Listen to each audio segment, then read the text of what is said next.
respected viewers across the world, and good morning also to the members of the panel.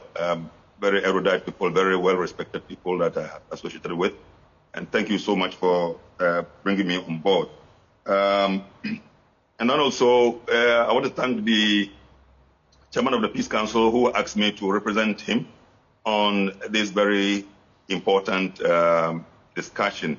Something the subject that we are dealing with is so critical at a time when our 2024 election is approaching and concerns are being raised about the issue of credible election and what credible elections means to our democracy, or lack of credible elections also means to the diminishing of our democratic gains. So it's a matter of national importance, and indeed the media must be seen to play a critical role, because the media fundamental role, as we have all been told, is for them to educate, to inform, and to entertain.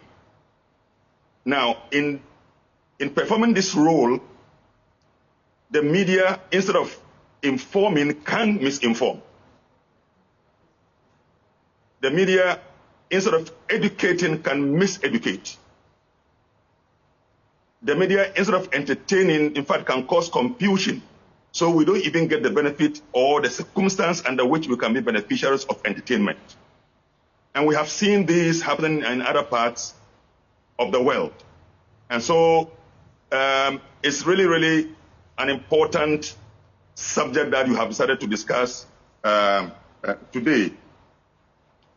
Elections that are flawed or are perceived to be flawed can cause confusion, and sometimes, rather than enhancing democracy, can destroy democracy. And across the world, and particularly in Africa, rejected electoral outcomes or disputed election results have been at the root of political tension, have caused political violence, and has caused political instability. And neighboring countries to our nation give us such good examples. I mean, we are not far away from Ivory Coast and what they suffered. We are not far away from Sierra Leone and what happened to them. And so in any case where we have had election results being disputed because there is suspicion about the credibility of it, and in a situation where election results are being rejected, then you are likely to see some of the things that is happening, which is most unfortunate. And in Ghana, we have had our own experience. In 2016, we had a whole 8-month-long election disputation in the court that dragged us back, because the time that we could use for doing something better and the resources that we spent were all spent for 8 months, only for us to retain the one who won the election in power. And the death-ended election in 2020, we had to suffer the same thing. We're living an aspect of it which still lingers in our mind, especially with those who are in the political contestation, thinking that the judiciary is perceived to be not to be that impartial enough. So there's so much doubt about what is happening across. And all these things do really bring us to a state where, even as the 2024 election approaches, there's so much trepidation, so much worry, anxiety, and fear as to what is going to happen, particularly because this year's election comes with its own uniqueness. One, the determination of the incumbent to retain power in what has become the slogan, breaking the 8. Second, the unquenchable thirst of the opposition led by a former president to also now come back to power is also another challenge. The growing mistrust and lack of confidence in state institutions that have something to do with our electoral processes is also an issue. And here I'm talking about the perception about the judiciary, the perception about the police, the perception about the the Ghana Armed Forces and the role they play in ensuring electoral security. All these things have added to really heighten the situation of suspicion. And indeed, even the Electoral Commission itself is not free from the suspicion that we are talking about. So given the circumstance, and let me add also that the fact that because there's mistrust or wrong perception about the judiciary, for example, the largest opposition has declared publicly that we will not go back to court. So if you put all these things together, then the issue of ensuring that we have a credible election is something of national interest that we must all put our hands together. And this is where we see the role of the media. If the media ceases to play its role as expected, then there will be those who will contribute to the confusion. And I associate with the point that have been made earlier on by my good sister, Professor Audrey, about one, the type of discussion and the content of discussion that we do in some of the media stations. For example, if there's a subject matter to be discussed which is of national interest, is it always the case that you pitch together on the same platform two members of the diametrically opposed political parties who have completely different and diametrically opposed, what do you call it, viewpoints?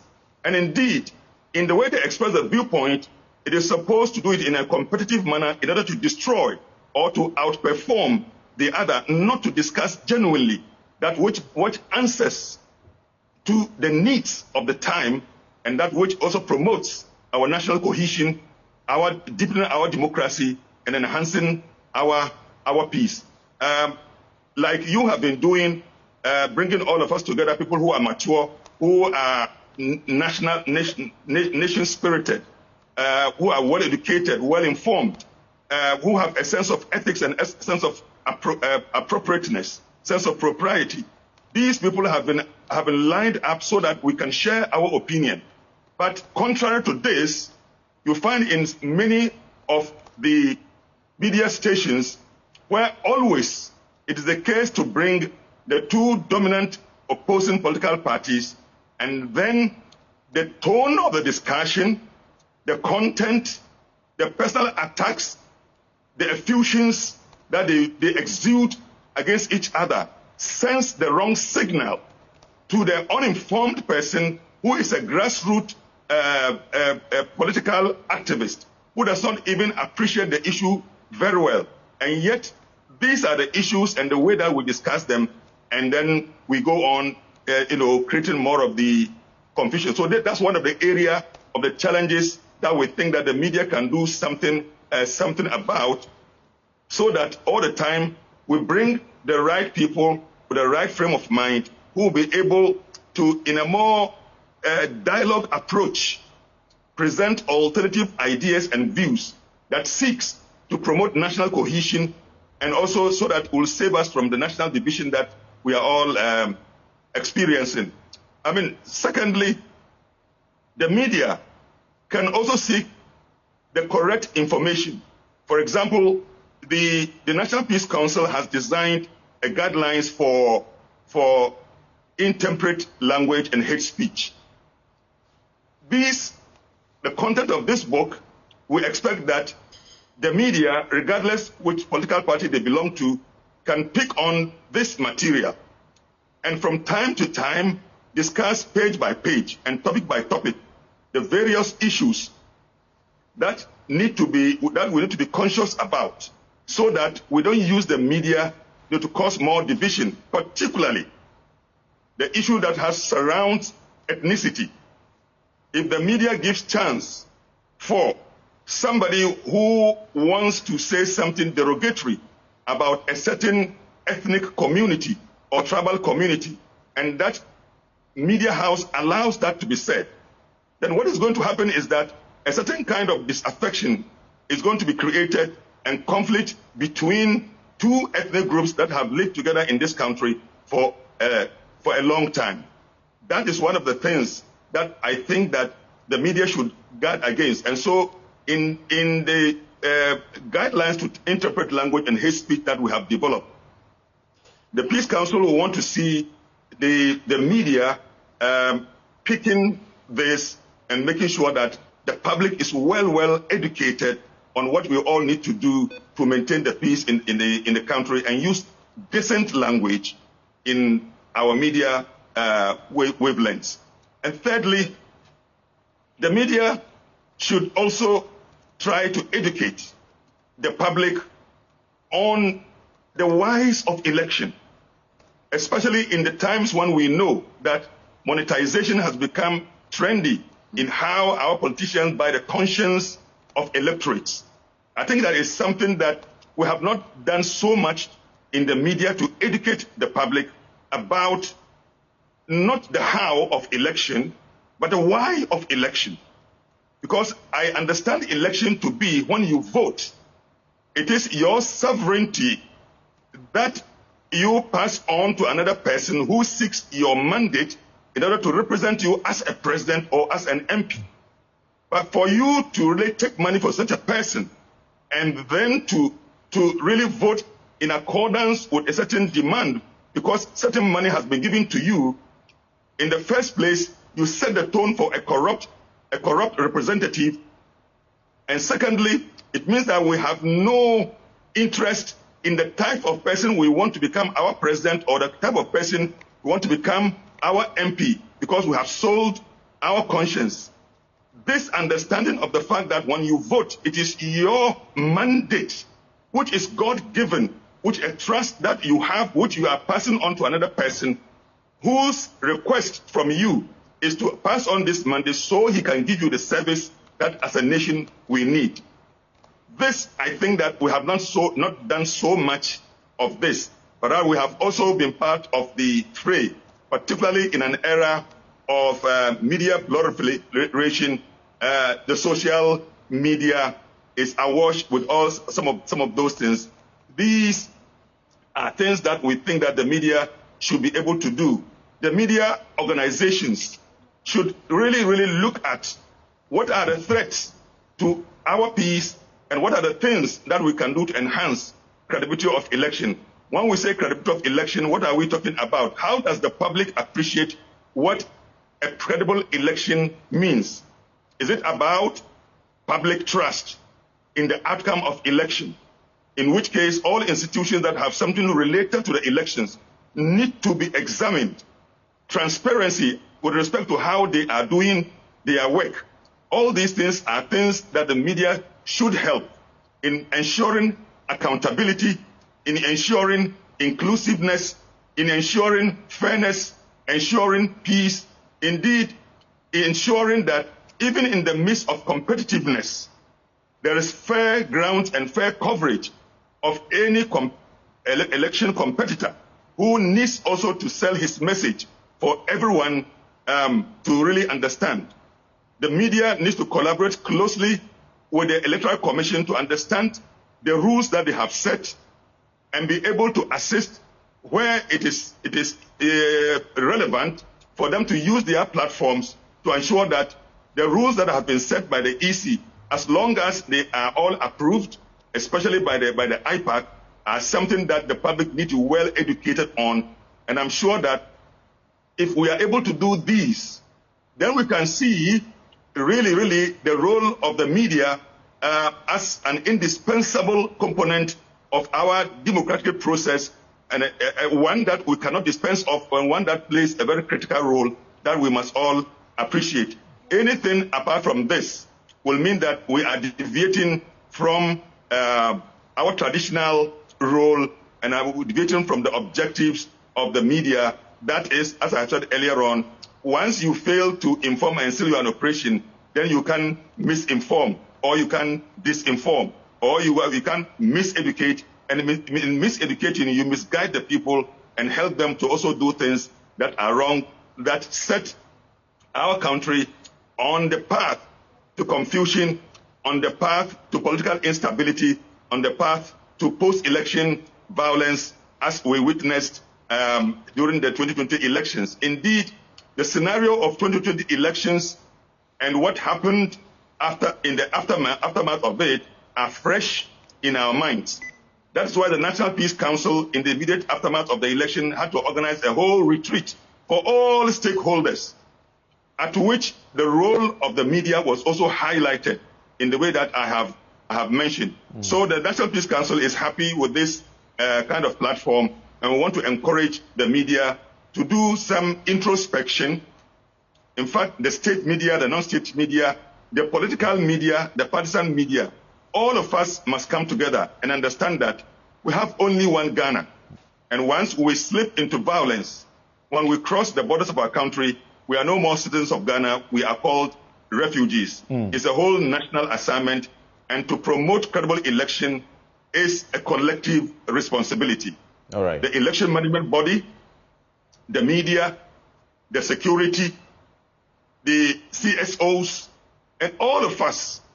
But in this particular context, we are settling on the media, and I think that the media has a critical role to play. So this is the bit that I can say with respect to how I feel about the work of the media in the approach of the 2024 general elections. Thank you very much, Sheikh. And we have two questions for you. You speak about pitching the two major political parties on sensitive election issues. The media sees that often as meeting the requirements of fairness and balance in their discussions that they hold.